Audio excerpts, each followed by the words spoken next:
Ибрагим Паша – одна из самых ярких и могущественных фигур периода правления Сулеймана I. Он вошел в историю как талантливый военачальник и эффективный государственный деятель. О нем снято сотни видео и написаны тысячи статей. Мы знаем об Ибрагиме много, но вот о его личной жизни не знаем практически ничего. В 1524 году состоялись пышные торжества по случаю женитьбы Ибрагима Паши. Султан Сулейман присутствовал на торжестве и подарил молодоженам огромный дворец. Гуляния затянулись на 7 дней и были потрачены большие суммы из государственной казны. Роскошная свадьба, дорогой султанский подарок дали повод предполагать, что женился Ибрагим на сестре султана Хатидже. Эту версию взяли за основу создатели исторического сериала «Великолепный век», показав романтическую любовь между Хатидже и Ибрагимом. Но в действительности этой романтической сказки не было.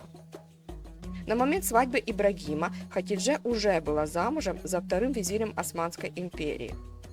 Также ни один исторический документ не прилагает к имени Ибрагима Паши титул «дамат», который положен зятю султана.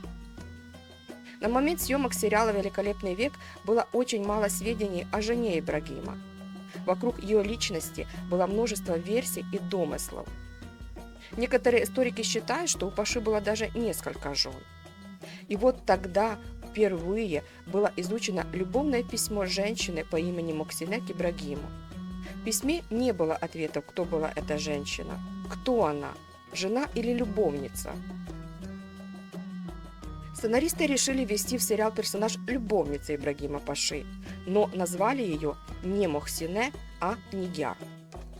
Благодаря этому письму поклонники сериала смогли наслаждаться красивой, романтической и в то же время трагической историей любви Ибрагима и Нигяр.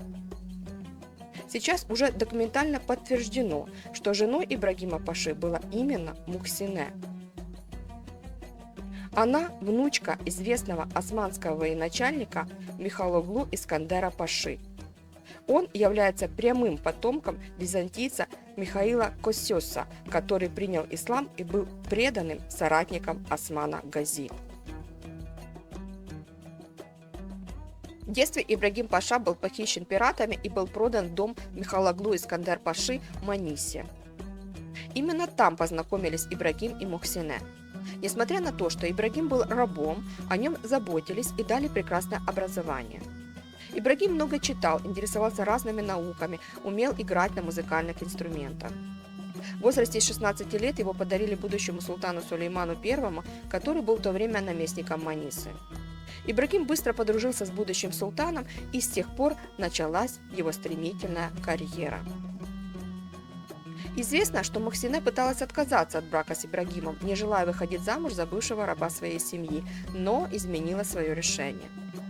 Есть данные, что брак Ибрагима Паши был фактически заключен в 1523 году, вскоре после вступления его в должность великого визиря, а торжества отложены до весны следующего года в ожидании благоприятных погодных условий для проведения церемонии с большим количеством гостей под открытым небом.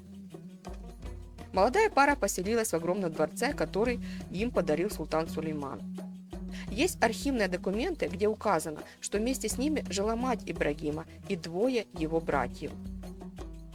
Валиде Султан и Хюррем подружились с семьей Ибрагима и часто общались. Один из немецких послов в своем докладе писал, что Хюррем Султан увидела у Мухсине носовой платок султана и сильно ревновала, подозревая их близкие отношения. Сохранились несколько писем Ибрагима и Мухсине. Из их переписки можно установить, что между супругами были нежные и доверительные отношения. В одном из писем жена Ибрагима извиняется, что без его разрешения отправилась во дворец принести соболезнования по случаю смерти Валиде Султан.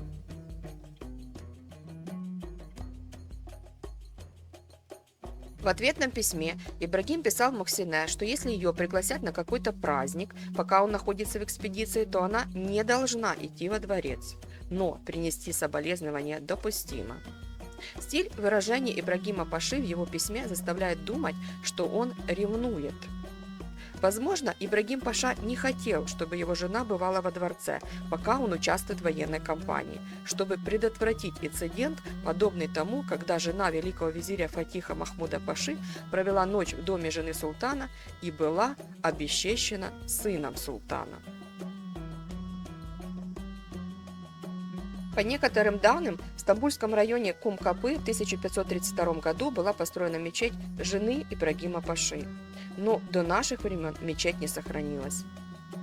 Мухсине Хатун родила Ибрагиму сына Мехмеда, который умрет в 1539 году, через 3 года после казни отца.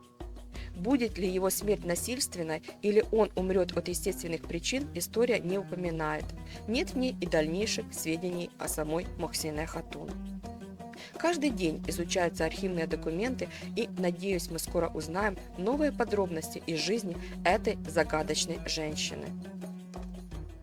Спасибо за просмотр и подписывайтесь на мой канал. Впереди еще много всего интересного.